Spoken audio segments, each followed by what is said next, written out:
Menurut Epictetus, ada hal-hal di bawah kendali kita, ada hal-hal yang tidak di bawah kendali kita, atau konsep yang biasa disebut dikotomi kendali. Merupakan konsep dasar dari filosofi teras atau stoicisme yang membagi segala sesuatu menjadi dua, hal yang bisa kita kendalikan dan hal yang tidak bisa kita kendalikan. Nah, apa aja sih hal-hal yang sebenarnya tidak di bawah kendali kita? Yang pertama, ada tindakan orang lain, opini orang lain, kondisi saat kita lahir, seperti jenis kelamin, orang tua, atau kondisi keluarga kita, suku, kebangsaan, warna kulit, dan apapun yang kita bawa lahir atau kita lahir sudah ada.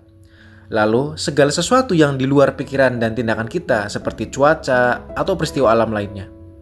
Yang berada di bawah kendali kita adalah penilaian, opini, persepsi, keinginan, tujuan kita, dan segala sesuatu yang merupakan pikiran dan tindakan kita sendiri. Lebih lanjut lagi, menurut Epictetus, hal-hal yang ada di bawah kendali kita bersifat merdeka, tidak terikat, dan tidak terhambat. Tetapi hal-hal yang tidak di bawah kendali kita bersifat lemah, bagai budak, terikat, dan milik orang lain. Karenanya, ingatlah jika kita menganggap hal-hal yang bagaikan budak sebagai bebas dan hal-hal yang merupakan milik orang lain sebagai milik kita sendiri, maka kita akan meratap dan kita akan selalu menyalahkan para dewa dan manusia. Jadi sederhananya, siap-siaplah kecewa ketika kita berharap atau bahkan terobsesi pada hal-hal di luar kendali kita, seperti perbuatan, pendapat, dan perasaan orang lain, atau harapan terkait yang kita bawa lahir. Seperti kenapa sih saya nggak jadi orang Jepang aja? Kenapa sih tinggi saya nggak 2 meter? Kenapa sih mata saya nggak berwarna biru? Dan lain sebagainya. Jadi, bagi filosofi teras atau stoicisme, atas hal yang ada di luar kendali kita, menyesali sesuatu yang tidak bisa kita pilih, menyesali sesuatu yang tidak bisa kita ubah, tidak bisa kita kendalikan, hanyalah kesia-siaan semata. Stoicisme mengajarkan bahwa kebahagiaan sejati dan ketenangan sejati hanya bisa datang dari things we can control. Hal-hal yang di bawah kendali kita, dengan kata lain, kebahagiaan sejati hanya bisa datang dari dalam. Menggantungkan kebahagiaan dan ketenangan pada hal-hal yang di luar kendali itu tidaklah rasional. Karena bagaimana kita bisa benar-benar bahagia jika pencapaian akan hal-hal tersebut tidak sepenuhnya berada di tangan kita. Hal-hal ini tidak merdeka bagaikan budak dan merupakan milik atau ditentukan oleh orang lain. Jika kita hanya bisa merasa bahagia dengan hal-hal yang ada di luar kendali, kita ini sama saja dengan menyerahkan kebahagiaan dan kedamaian hidup kita ke pihak atau orang lain. Salah satu contoh dari dikotomi kendali pada kehidupan sehari-hari adalah misalnya karir di kantor. Jika kita bekerja keras, pandai, rajin, apa kita bisa menjamin akan mendapatkan kenaikan jabatan dan gaji secara adil?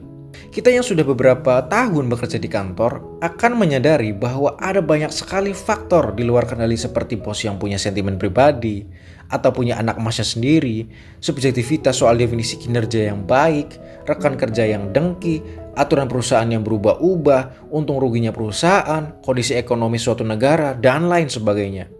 Sesungguhnya perjalanan karir kita di kantor banyak sekali dipengaruhi oleh faktor-faktor di luar kendali kita. Perhatikan bahwa dalam kategori sebagian di bawah kendali ini, pada umumnya semakin baik kita berusaha, seharusnya semakin besar peluang kita mendapatkan hasil yang memang kita impikan. Biasanya kerja keras, belajar sungguh-sungguh, berlatih dengan tekun, menyayangi dan mencintai pasangan sepenuh hati, menjalankan usaha dengan rajin dan keras, akan mendekatkan seseorang pada hal yang ingin dia capai dengan menyadari sepenuhnya bahwa hasil terakhir berada di luar kendalinya. Maka, saat mengalami kegagalan, kita tidak perlu meratapinya terlalu lama karena kita sudah tahu berbuat yang terbaik berdasarkan persiapan yang bisa kita lakukan. Contoh lain di kehidupan sehari-hari tentang dikotomi kendali adalah tentang kesehatan. Yang berada di bawah kendali kita adalah olahraga yang teratur, tidur yang cukup, dan nutrisi yang baik. Sedangkan yang tidak di luar kendali kita adalah kecelakaan, infeksi penyakit, dan salah diagnosis dokter. Jadi, memang kita tidak sepenuhnya bisa menjamin kesehatan kita 100%. Sehingga, logika sederhananya adalah, jika yang sudah maksimal saja masih belum menjamin, apalagi yang tidak berusaha sama sekali. Dalam prakteknya, pemisahan antara apa yang ada di bawah kendali kita dan tidak di bawah kendali kita, yaitu yang pertama, kita bisa memfokuskan energi dan kebahagiaan pada hal-hal yang ada di bawah kendali kita, dan tidak pusing atau stres untuk hal-hal di luar kendali kita. Saat kita sudah belajar keras untuk ujian, berlatih sebaik-baiknya untuk pertandingan, atau melakukan yang terbaik untuk pasangan, kita bisa mendapatkan kepuasan dari hal-hal tersebut tanpa harus menunggu hasilnya.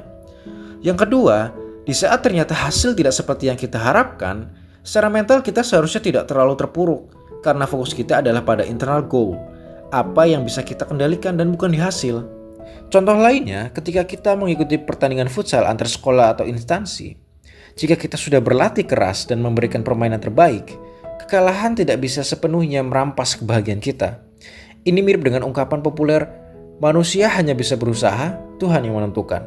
Kita bisa merasakan kepuasan dan kebanggaan jika kita sudah memberikan permainan futsal yang terbaik apapun hasilnya. Itulah tadi sepenggal tentang dikotomi kendali. Buat kalian yang mau baca lengkapnya bisa baca buku Filosofi Teras, link ada di deskripsi.